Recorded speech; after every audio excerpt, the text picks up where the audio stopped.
Olá, eu sou Daniela Evangelice e também estou na TV Relacionamento.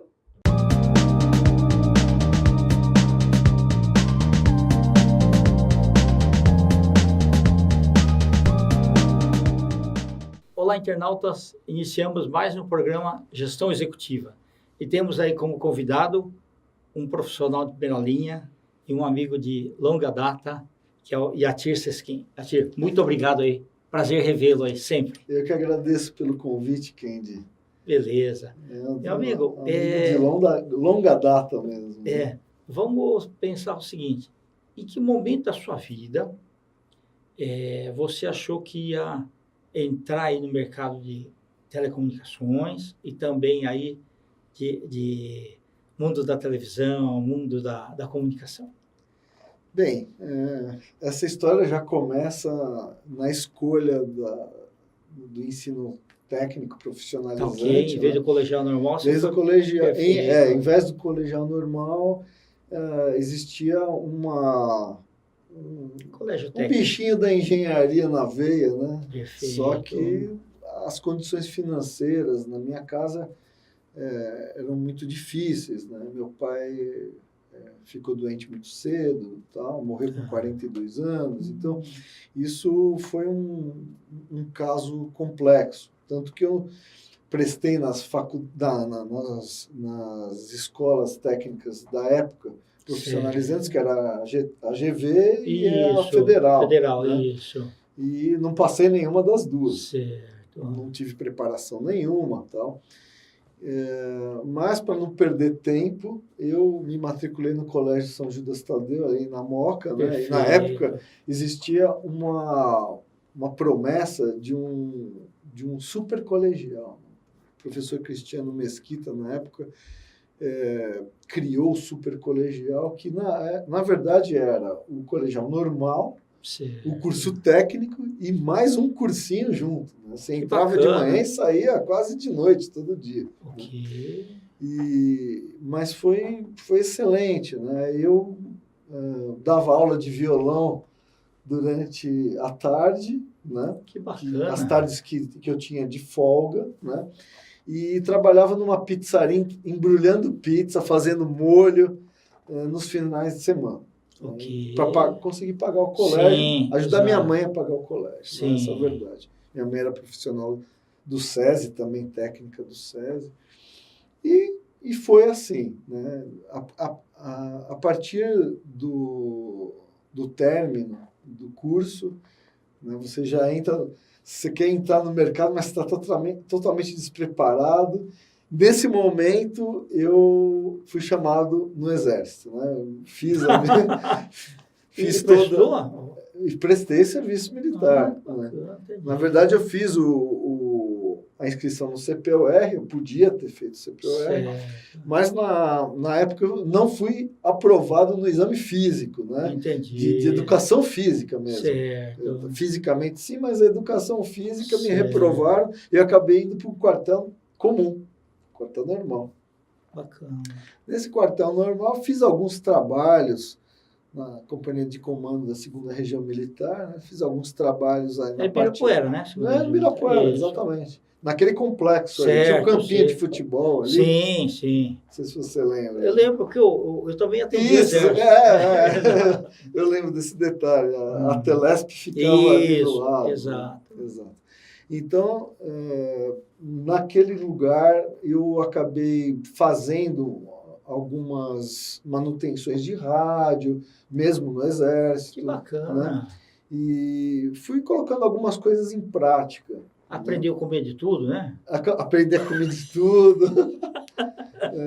E depois do Exército, muita gente fala assim, poxa, é uma perda de tempo. Não você ganha tempo. Você ganha tempo aprendendo a ser patriota. Principalmente horário. Sim. Não tem desculpa de não.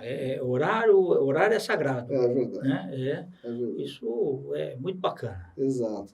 E aí o que acontece? Você tem ali grandes oportunidades de você se relacionar, né? Porque você tem pessoas que pensam de formas totalmente diferenciadas. Exatamente. E eu servi no último ano do regime militar, né? Então, a gente tinha sempre um regime de prontidão, essas coisas. E na época eu falei assim, puxa, muitos militares na época me convidaram para seguir a carreira, né? Mesmo como técnico, certo, que achavam que eu tinha um futuro ali nessa parte. No final das contas, acabei não aceitando, né? E voltei, saí do exército e comecei a procurar emprego. Ok. Aí distribuí vários currículos, mesmo. né? Datilografados ainda? Datilografados. E um deles foi na Telesp, ali da Brigadeiro Galvão. Ok, tá. Essa história toda eu só amarrei lá na frente, porque entendi. eu não sei como que acontece, não sabia como tinha acontecido. Mas o meu currículo acabou chegando ali na Rede Globo, porque a Rede Globo antigamente ficava na Praça Marechal Deodoro. Isso, e era fundos da Fundos com a Telesp da Brigadeiro Galvão. Exatamente. E nessa época, o que acontece? A secretária do departamento nossa, que trabalha comigo hoje na minha empresa, né, na Crescência, sim. Ela tinha uma amizade muito grande com a secretária de operações da Telesp, ali, né? Da Telesp. E ela falou assim, olha, eu estou precisando de técnico aqui na Rede Globo. Tal. Você tem como indicar alguém? Ela passou um calhamaço de uns 20, 30 currículos para ela. Porque chegava muita coisa para a Telesp. E bem naquela época, os técnicos eram todos concursados, precisavam ser concursados. Então ela ficou com um monte de currículo que ela não podia dar destino e mandou para a TV Globo de São Paulo. E aí foi que o meu currículo chegou no meio de tantos e aí o meu currículo foi escolhido. Mas e aí a minha história Darwin, começou. Você estava bem preparado. Minha história começou ali dentro da televisão. Tá. Né? E aí você viu que todo dia era um dia novo, né? Todo dia era uma aventura, para te dizer a verdade. Verdade. Uma aventura bem diferente, porque eu fui para um departamento que era altamente operacional. Então, era o início de um departamento que ia fazer diferença no produto final de uma televisão. O que significa isso? Significa entradas ao vivo. Exatamente. Então, entrada ao vivo, o Faustão brinca, né, até hoje, quem sabe faz ao vivo, e é verdade. É verdade. Ninguém se mete a besta de fazer uma entrada ao vivo em âmbito nacional se não estiver bem preparado. Essa é a grande verdade. Então, naquela época, nós começamos a um grande projeto, né, que era a colocação de sistemas de comunicação para os repórteres. Aí precisava da caixa de sapato. Isso. Aí, né, lá no laboratório, nós desenvolvemos, né, equipamentos miniaturizados na época. Olha, miniaturizado, Kendi, na época... Exatamente. Hoje o pessoal pensa que mas o tamanho é uma caixa de sapato. Exatamente. Hoje a questão é outra, né? Exato. A gente está falando de nanômetros, né? Sim. Naquela época, um equipamento... Década de 80, o que o Kendi diz sobre caixa de sapato, né? O americano, esse nome veio dos Estados Unidos, né? Que era o shoebox, né? Sim, exatamente. E era o quê? Consistia num artefato que você se comunicava lá com a emissora. E nós desenvolvemos uma miniaturização desse equipamento que ficava na cintura do repórter. Né? E aí filmava desse lado de cá, porque está um microfone aqui e o equipamento aqui. Então você filmava o repórter daqui. Exatamente, é isso mesmo. E nessa época que você entrou na jogada, né? Kendi era chefe de operações lá da Telefônica, da Telesp na época. E nós, qualquer necessidade da TV Globo, nós pedimos para ele, né? E ainda bem que foi legal. Eu lembro da cobertura das eleições lá no Anhembi também. Sim. Essa foi primeiro grande desafio meu lá, né? É bacana. Eu lembro que, vocês imaginam, a coleta das informações, as urnas eram abertas, tinha um fiscal de cada partido, e parece que o PV não tinha gente. Então a Globo colocou um fiscal do PV ali e tal. Só que a hora que aquela urna coletava, ele já pegava e anotava lá e jogava lá para aquela uma sala lá de operações, né, que a Globo ia computando, né, coisa que o Tribunal Regional ia dar 3, 4 dias depois a informação de quem venceu e a Globo já dava no dia. Exatamente. O que nós chamamos de apuração paralela. Né? Então, essa apuração paralela era um negócio super complexo. Né? Você lembra na época que a TV Globo ela fez um aluguel de metade do AMB, praticamente, do Palácio das Convenções mesmo, que é enorme. Nós tínhamos magnetos. Né? Lembro. Um magneto, para quem não sabe, é um telefone ponto a ponto. Você levantava o gancho e tocava do outro lado. Isso, né? Não é o magneto do X-Men. Exatamente. Não é o magneto. Seria bem oportuno se fosse, né? A gente resolveria muitos problemas. É verdade, mas ele tocava lá do outro lado, você conseguia já falar bem rapidamente. Mas a ideia qual que era? Era o contrário. Quem estava na junta de apuração levantava o magneto e nós fizemos um dispositivo, né, para que ele só sinalizasse. Na época nós usamos uma lâmpada neon, né? A gente não tinha muita tecnologia. Não podia fazer barulho, né? Não podia fazer barulho.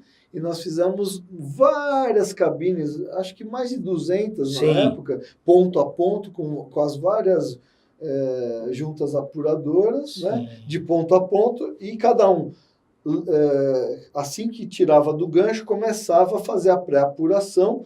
Esse gabarito era mandado para os mainframes que a Globo tinha colocado da IBM ali também em outro pavilhão, né? No mesmo pavilhão, mas em outro setor, né? E lá o meu querido ex-diretor já falecido, Pedro Rosa, que iniciou a área de informática dentro da Rede Globo, fez toda a compilação a compilação de votos, né? E dava assim um tempo bem muito rápido. Bem assim, curto, né? Toda a apuração paralela. E o resultado era extraordinário. Dava uma diferença, lógico que tudo isso com métodos estatisticamente comprovados e tal, e dava a condição da TV Globo ficar na vanguarda nessa... Sim, porque ele falava... no dia, enquanto o outro dava 3 dias depois o resultado da apuração. Sensacional mesmo. Bacana. E aí foi legal, aí um monte de projetos. Aí você ficou na TV Globo até 1997, é isso? Até 97, isso. Já no novo prédio lá? Não, eu participei de toda a parte de projeto, né, do nosso departamento, mas essa fatia de bolo eu não comi. Eu acabei saindo antes. Por uma decisão pessoal, né? E aí ficou a veia de empreendedor aí também? Essa questão do empreendedorismo já era uma coisa que apareceu 2 anos antes, 95 para 96, e ficou mais forte nas Olimpíadas de Atlanta. Né? A TV Globo me designou como sendo a pessoa que ia cuidar de telecomunicações em Atlanta. E lá eu passei por uma série de provações, entre aspas, aí também, porque foi o primeiro ano que a TV Globo diminuiu drasticamente o envio de profissionais, né? E você me contou, cheio de como é que chama? Aparelhos carregando aí, e um montão de crachás, né? Não é um crachá igual tem aqui nos lugares. Você tinha que crachá para um montão de coisas. Sistema de segurança. Exatamente. O sistema de segurança lá era bem complexo, né? Foi montado um aparato assim extraordinário, desde o aeroporto de Atlanta até todos os jornalistas e técnicos eram credenciados dentro do aeroporto ainda, né? E nós saímos para a luta, né, digamos assim, pelo menos com 30 dias de antecedência da equipe de reportagem chegar.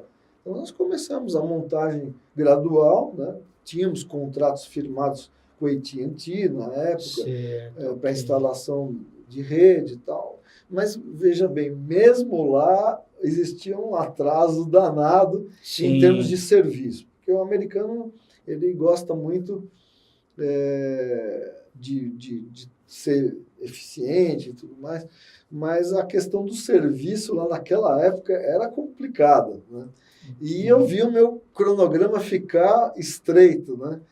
E só eu e mais uma pessoa ali para construirmos uma rede de 50 computadores, uma rede de não é fácil, 50 microcomputadores, mas a parte toda de chegada de um link de Nova York que nós estávamos recebendo, que expande-se, né? Era uma velocidade extraordinária de 9.600 bps. Né? Que hoje a molecada sente como atraso, né? Mas naquela época era um grande feito, né? A gente trabalhava com cabo submarino para evitarmos o delay dos repórteres. Caríssimo, né? Então nós fechamos o link. Isso tudo a Telefônica participou, a Embratel na época também, a AT&T também. E tudo isso foi costurado de modo que a TV Globo teve uma cobertura, uma das melhores coberturas até hoje nas Olimpíadas. E tivemos o caso da bomba, né? Verdade, no Centennial Park. Estávamos saindo do Jornal da Globo, né? Quando eu e mais 2 técnicos, o resto da emissora já tinha ido embora, e nós sentimos só um deslocamento de ar no estômago. Assim, né? E ficamos sabendo que era uma explosão de bomba, voltamos para a emissora, para o IBC, e de lá costuramos a entrada ao vivo com uma câmera que a CNN tinha, em cima do prédio da CNN, porque, coincidentemente, ou não, né? A CNN, aquele prédio servia de espaçoporto para todo mundo, né? De lá é que os links seguiam, né? E tinha uma câmera apontada para a praça, né? Então, nós ligamos para o Brasil, negociamos as entradas ao vivo e a Globo deu como furo de reportagem na época.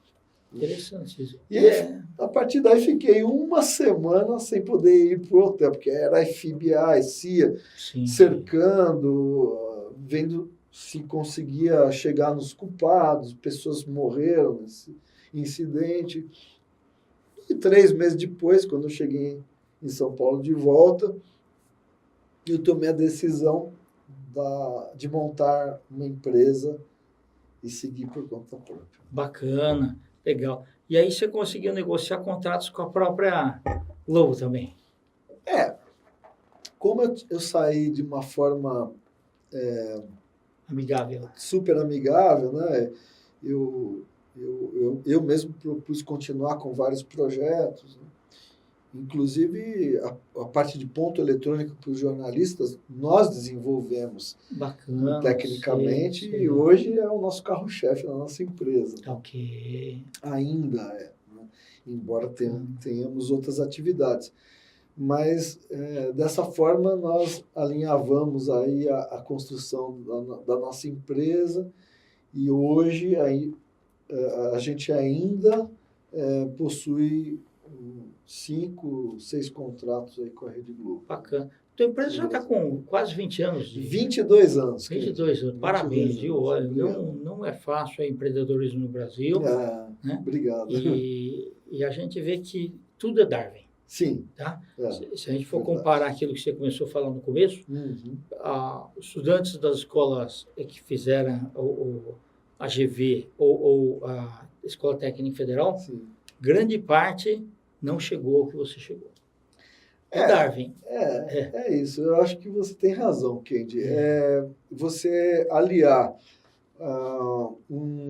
uma boa escola, uma escola razoável. Né? Lógico que essas duas, na época, eram as tops. Hoje eu estou meio por fora do mercado de ensino, mas nessa parte do técnico, né?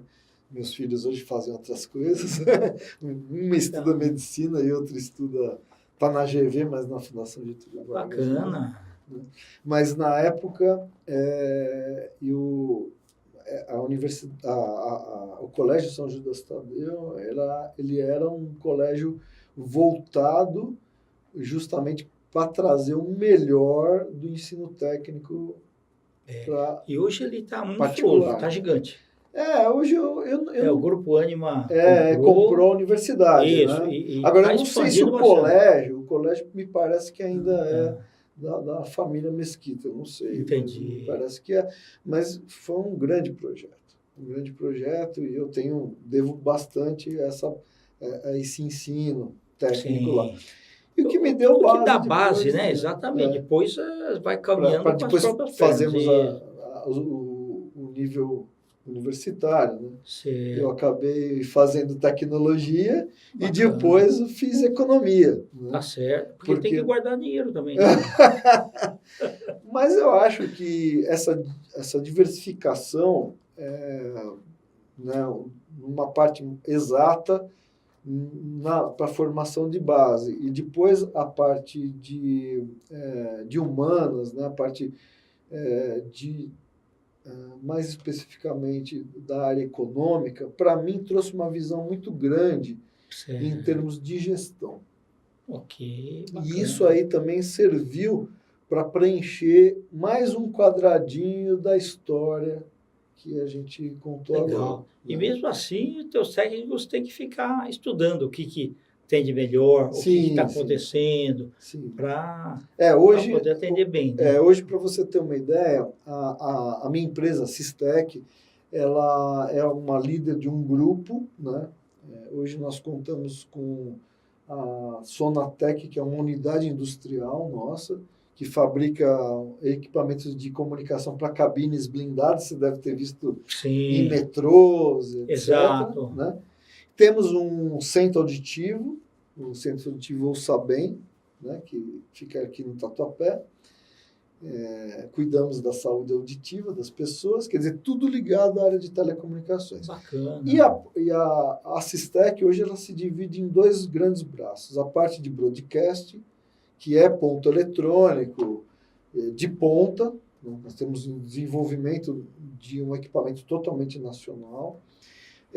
E somos representantes também de algumas empresas americanas na área de telecomunicações, na área de equipamentos de ponta de telecomunicações. Então, como é que a gente faz, né? Respondendo a sua pergunta, para atualização? Existem duas grandes feiras, dois simpósios no mundo, né? Que é a ISG, que acontece na Holanda, né? E a NAB, que acontece em Las Vegas, todos os anos. Né? Esse é Amsterdã mesmo? É Amsterdã. Amsterdã. Ela sempre foi muito forte. Muito forte. Mas a NAB é a maior feira do mundo. A NAB em Las Vegas é a maior feira do mundo. Então, nós nos comprometemos a ir pelo menos uma delas todos os anos. Eu e o meu atual sócio, o Márcio. Então, estamos aí de malas prontas para a NAB desse ano também. Esse ano é a 13ª ou 14ª. É julho, mais ou menos? Não, é agora em abril. Agora em abril. Dia 6 de abril. De 6 a 11. Né? É a maior feira do mundo, o maior simpósio do mundo para quem quer se inteirar de produção em todos os níveis, né? Streaming, né? Que é o grande momento, né? Da televisão, né? E a parte nossa toda de telecomunicações, que é enorme, né? Vai ali do micro, que é o ponto, até o macro, que é satélite, transmissões múltiplas de satélite. Né? Perfeito. Então, esse ano aqui, a promessa é que as produções para o streaming estejam mais ali voltadas para a exposição. Tem muita novidade vindo por aí. Bacana. Ô, Yadir, você quer deixar aí alguma mensagem para os nossos internautas? Depois eu quero que você deixe seus contatos, né, da empresa também. Sim. O outro braço que eu ia te falar é que hoje nós somos integradores ouro da Panasonic. na área Poxa, de CFTV. Então, hoje nós estamos na Universidade Mackenzie, né, Tá. no camp do Mackenzie, né, que são várias universidades, várias oportunidades. E nós, com o nosso padrão de trabalho, nós nos tornamos o integrador número 1 da Panasonic. Bacana. Bem, a mensagem que eu deixo é preparar-se, preparar-se e preparar-se o tempo todo, né? Porque, e sempre com um olho É um no que mundo tá de vindo mudanças. aí, né? É um mundo de mudanças. Se a gente fica estacionado, realmente a gente não consegue ir para o passo seguinte, né? E é um jogo de xadrez, né? Exato, Você verdade. sabe que é um jogo de xadrez. Sim. E para você chegar ali no checkmate, você precisa movimentar as peças certas, né? E tem outro recado, você ouça a sua equipe. Exatamente. O tempo todo. Ouvir a equipe é importante. Sim. Porque você nunca consegue construir uma bela equipe, um belo projeto, se você não ouve as pessoas, né?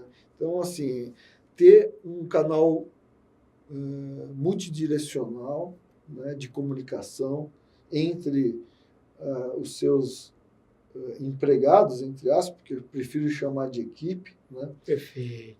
Que você vai ter um entrosamento muito grande, né? E vai sair um resultado importante, né?